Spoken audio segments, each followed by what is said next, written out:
Today we're looking again at Nathaniel Hawthorne's The Scarlet Letter, and we'll be talking about chapters 6, 7, and 8, and looking particularly at the character of Pearl. Now we've already met Pearl. She's the baby that we see at the very beginning of this book. However, we haven't really got to know her other than just the baby that Hester's been carrying around. As chapter 5 was focused on Hester's development and response to her daily life after her prison sentence, chapter 6 continues that forward and talks about the development of this small child over the first 3 years of her life. Again, that ambling pace of Nathaniel Hawthorne's. Afterwards, chapters 7 and 8 focus in on one specific moment and event, which is very much how Pearl relates to those around her. We'll get to that in just a moment. This character exploration of the young child begins with her name, Pearl. Why does Hester name her Pearl? Well, it comes from a biblical parable about a man who finds a pearl of great price and sells all that he has for that pearl. And so he gains the greatest treasure of all. The parable is about heaven, and about how it's worth giving up everything for heaven. Hester names her daughter Pearl to reflect this image in two ways. One, this child cost her everything. And yet, at the same time, Pearl is also a treasure to Hester, the last treasure that she can hold on to. And this dual meaning reflects Pearl's position in the world. She is both the representation of childish innocence, while at the same time being a representation of her mother's sin. And this symbolism is a heavy burden to bear, especially for so small a child. Hester, of course, has to bear the burden of her past mistakes, but so does Pearl. Like her mother, she is an outsider, and ostracized by the entire town. The chapter talks about how other children stare at them and sometimes throw rocks at them. And the animosity and antagonism that little Pearl feels is projected through everything in her life. All of her games are antagonistic. Instead of having imaginary friends, she has imaginary enemies, and definitely she has no real friends. Her only true companion is Hester, and likewise, Hester's only true companion is Pearl. Notice how this creates a kind of chaos in Pearl's spirit. So much so that the book continually calls her a sprite or an elf. And even some characters go so far as to say she's a demon child. It's not that she's bad, she's just chaotic, and fickle, and unpredictable, and not tied down to the rest of the world. Listen to the way the book describes her nature, early in the chapter 6. This outward mutability indicated, and did not more than fairly express, the various properties of her inner life. Her nature appeared to possess depth, too, as well as variety, but, or else Hester's fears deceived her, it lacked reference and adaptation to the world into which she was born. The child could not be made amenable to rules. In giving her existence, a great law had been broken, and the result was a being whose elements were perhaps beautiful and brilliant, but all in disorder, or with an order peculiar to themselves, amidst which the point of variety and arrangement was difficult or impossible to be discovered. This chaos and disconnect between Pearl and the world around her is going to be an important idea that we continue to explore as the book goes forward. The chapter talks about Hester attempting to discipline Pearl and finding that she can do very little to curb or change Pearl's character. This in contrast to the Puritan children who Hawthorne describes as getting a good whipping, whether they needed it or not. It's just part of, the healthy Puritan lifestyle to beat your children. Discipline of the family in those days was of a far more rigid kind than now.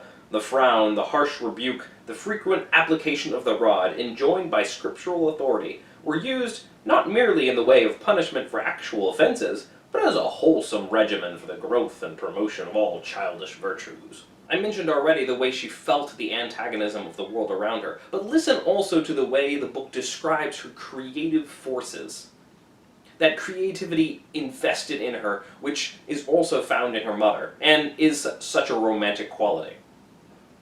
At home, within and around her mother's cottage, Pearl wanted not a wide and various circle of acquaintance. The spell of life went forth from her ever-creative spirit, and communicated itself to 1,000 objects, as a torch kindles a flame where it may be applied. The unlikeliest materials, a stick, a bunch of rags, a flower, were the puppets of Pearl's witchcraft, and without undergoing any outward change became spiritually adapted to whatever drama occupied the stage of her inner world. Her one baby voice served a multitude of imaginary personages, old and young to talk withal, the pine trees, aged, black, and solemn, and flinging groans and other melancholy utterance on the breeze, needed little transformation to figure as Puritan elders. The ugliest weeds in the garden were their children, whom Pearl smote down and uprooted most unmercifully. Then it goes on to describe the real difference between her imagination and the normal child's. The singularity lay in the hostile feelings with which the child regarded all these offspring of her own heart and mind.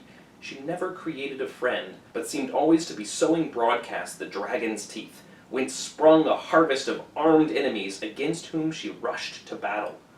It was inexpressibly sad.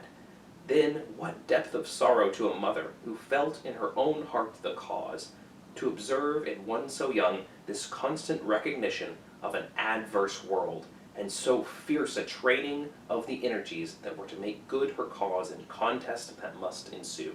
The chapter also highlights one key aspect of Pearl, and that is her fixation on the scarlet letter that her mother always wears. In fact, it's the first thing that she really focuses on as an infant, and it's the first thing that she smiles at. And from then on, she's continually looking at it, wanting to touch it, talking about it when she's finally able to speak. Her feeling of connection with the scarlet letter brings her mother a whole lot of pain.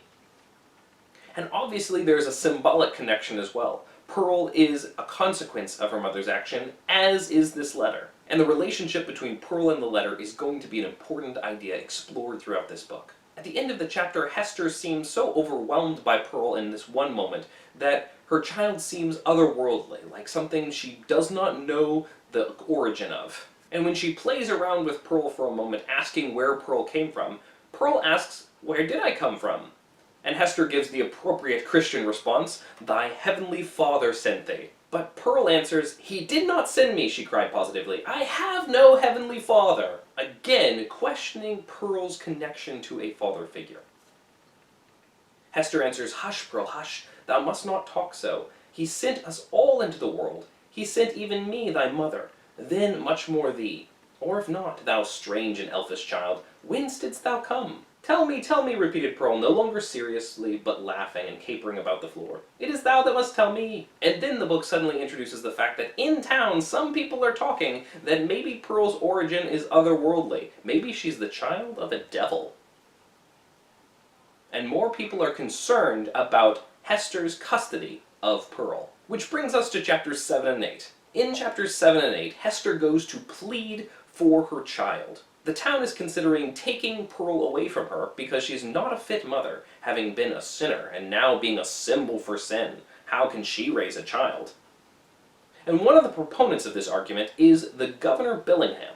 Hester goes to Bellingham's house to plead her case. She has a second errand going there. She's made some gloves for him with her sewing business, and she's going to use the opportunity to speak to him and try to keep Pearl. This conversation doesn't happen until chapter 8, but chapter 7 is Hester and Pearl walking to the governor's hall, and then entering and sitting to wait for the governor. What I'd like to point out about chapter 7 is the way that Hawthorne recalls all of the major symbols of the book, and reminds us of them. We start with Pearl herself, who is of course the symbol of her mother's guilt, while also at the same time being the symbol of childish innocence, and that duality of character.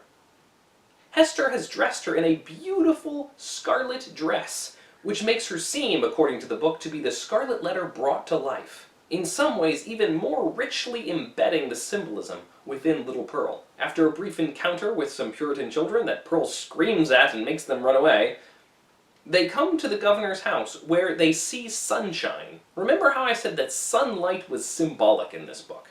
The sun is all over the front of the house, and Pearl is so delighted that she asks her mother to gather the sunlight and give it to her. Hester replies, "No, my little Pearl, thou must gather thine own sunshine. I have none to give thee." What is the sunlight to Pearl? What is it to Hester? They enter into the governor's hall, where they see a suit of armor, and Pearl goes up and looks in the shiny surface of the suit of armor and is delighted with the way it reflects her back. And she asks her mother to come over and see. When Hester steps over to the convex mirror of the suit of armor, the scarlet letter is blown up huge, making it look like it overwhelms her whole body, reminding us of the weight of that image on her. Finally, they look through the window in the hall into the courtyard, where they see a rose bush blooming, and Pearl demands to be given a rose. And we see a bit of a connection between Pearl and the rose, which will be reiterated in the next chapter. All these are symbols that we've seen before in the book, and we're going to continue to see throughout the book. But notice the way Hawthorne continually adjusts and shifts their meaning, so that just when we think we've got sunshine figured out, he puts it in a different light.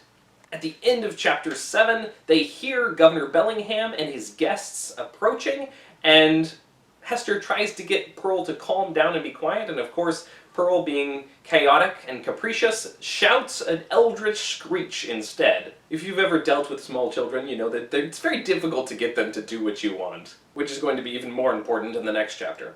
Governor Bellingham enters, along with the Reverend John Wilson, and the Reverend Arthur Dimmesdale, and Arthur Dimmesdale's newest friend, Roger Chillingworth. Huh. So Chillingworth is buddy-buddies with Dimmesdale now. I wonder how that happened. And the first thing they all see is Pearl, who's standing up there right in front of all of them, before they even see Hester. And she seems some magical fairy child who's just appeared out of nowhere. And once they see Hester there as well, Reverend Wilson acknowledges that they've just been speaking of her, and of this child, and over whether she should have custody of Pearl. And they put the question to her as well, saying, don't you think Pearl would be better off in different care than yours? What do you think you have to teach her, being a woman of your state? And Hester says, I can teach Pearl what I have learned from this. And she points to the Scarlet Letter. But she says, it is teaching me daily lessons that this child would be better off for. They all and haw about that for a moment, but then Reverend Wilson decides to quiz Pearl on the religious questions that every child should know. He starts by saying, canst thou tell me, my child, who made thee? And the book goes on to say, well, Pearl knew the answer, and her mother had taught her the correct answer to this question. But of course, when a strange old man, especially to Pearl, who never has interaction with other human beings, asks her a question, she's not going to answer the way you expect she's going to. But that perversity, which all children have more or less of, and of which little Pearl had a tenfold portion, now at the most inopportune moment, took thorough possession of her, and closed her lips, or impelled her to speak words amiss. After putting her fingers in her mouth, with many ungracious refusals to answer good Mr. Wilson's question, the child finally announced that she had not been made at all, but had been plucked by her mother off the bush of wild roses that grew by the prison door. What does that mean? Of course it's just a foolish, childish answer, but it feels like it has some kind of significance, and it's worth thinking about, especially given the significance of that rose bush in chapter 1. Of course, they're all horrified with Pearl's answer, and they see her as an absolute heathen. This is awful, cried the governor, slowly recovering from the astonishment into which Pearl's response had thrown him. Here is a child of 3 years old, and she cannot tell who made her? Without question, she is equally in the dark as to her soul, its present depravity, and future destiny. Methinks, gentlemen, we need inquire no further. Hester, seeing she's about to lose everything, screams out, God gave me the child. He gave her in requital of all things else which ye have taken from me. She is my happiness. She is my torture none the less. Pearl keeps me here in life. Pearl punishes me too. See ye not, she is the Scarlet Letter, only capable of being loved, and so endowed with a millionfold the power of the retribution for my sin. Ye shall not take her. I will die first. And when Reverend Wilson continues to insist, she continues, God gave her into my keeping. I will not give her up. And here, by a sudden impulse, she turned to the young clergyman, Mr. Dimmesdale, at whom, up to this moment, she had seemed hardly so much as once to direct her eyes. Speak thou for me, she cried. Thou wast my pastor, and hadst charge of my soul, and knowest me better than these men can. I will not lose the child. Speak for me. Thou knowest, for thou hast sympathies which these men lack. Thou knowest what is in my heart, and what are a mother's rights, and how much the stronger they are when that mother has but her child and the Scarlet Letter. Look thou to it. I will not lose the child. Look to it. She turns and pleads from Dimmesdale. And again, if we haven't figured it out already, Dimmesdale's the father. And this calling out to him for help in this moment is significant. He's the one who should know what Pearl means. And he's also the one who has not taken any responsibility for Pearl up to this point, and needs to take it now. He walks forward and we see him again for the first time in 3 years, and he looks kind of sickly. He places his hand over his heart, and it says that his dark eyes had a world of pain in their troubled and melancholy depth. And so he does. He steps forward and he pleads for her. He starts by saying that it seems that God designed this, just as Hester was arguing a moment ago, and says, "This child of its father's guilt and its mother's shame hath come from the hand of God, to work in many ways upon her heart, who pleads so earnestly, and with such bitterness of spirit, the right to keep her. It was meant for a blessing, for the one blessing of her life. It was meant, doubtless, as the mother herself hath told us, for a retribution too, a torture to be felt at many an unthought-of moment, a pang, a sting, an ever-recurring agony in the midst of a troubled joy. Has she not expressed this thought in the garb of her poor child, so forcibly reminding us of that red symbol which sears her bosom?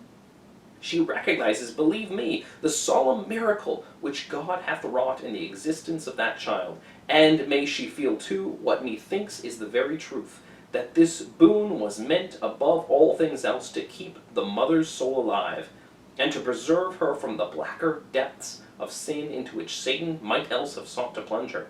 Therefore it is good for this poor sinful woman that she hath an infant immortally, a being capable of eternal joy and sorrow, confided to her care, to be trained up by her to righteousness, to remind her at every moment of her fall, but yet to teach her, as it were, by the Creator's sacred pledge, that, if she bring the child to heaven, the child will also bring its parent thither. Herein is the sinful mother happier than the sinful father. For Hester Prynne's sake, then, and no less for the poor child's sake, let us leave them as Providence hath seen fit to place them." Again, Pearl has that duality. She is both her mother's greatest treasure, her mother's great blessing, and also a symbol of her mother's pain and anguish. And by being both at the same time, she offers Hester a chance to grow and change and be healed. Something that Dimmesdale will never have, by keeping his sin hidden away in secret. An idea that we're definitely going to explore much more very soon. All the rest of them say, huh, good point, okay, alright, fine. And then something really remarkable happens that definitely needs to be noted. Dimmesdale had, after his speech, stepped back a pace and was standing by the window, when all of a sudden Pearl comes up to him and takes his hand and places her cheek on it. Something that Pearl never does! The minister looked round, laid his hand upon the child's head, hesitated an instant, and then kissed her brow. Little Pearl's unwanted mood of sentiment lasted no longer. She laughed and went capering down the hall so airily that old Mr. Wilson raised a question whether even her tiptoes touched the floor. This strange moment of Pearl's sympathy and empathy with her father, who does not recognize his position as father, but yet stepped up and acted like a father for at least one moment for her, is remarkable.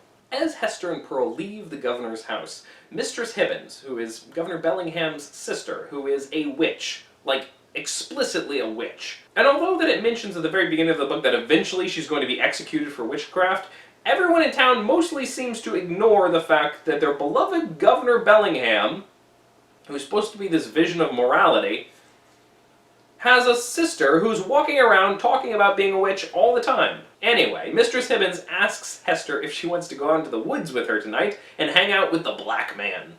Remember my comments in the previous video on who the Black Man is, that Puritan image of the devil. And Hester refuses, saying, "I must tarry at home and keep watch over my little Pearl. Had they taken her from me, I would willingly have gone with thee into the forest and signed my name in the Black Man's book too, and that with mine own blood." To show how fine a line Hester was walking in this last scene, and the desperation with which she held on to Pearl. Had she lost Pearl, she would have lost everything, including her soul. Next time, we will be looking at the relationship between Chillingworth and Dimmesdale, and getting to know both of them and their relationship a bit better. Thanks for watching! You can click to watch the next episode, or to watch my analysis of Pearl, in which I talk about these chapters I've already mentioned here, but also Pearl throughout the rest of the book. And I'll see you next time. Bye-bye. Henry? Yes, sir? Hey, bud. I'm trying to film a video, so try not to make a lot of noise in the background. Sure. You should be in the playroom. Hey, Pookie. I love you. Hey, buddy, that's your third helping. Go ahead and drink it up and go away. I love you. I have to finish this.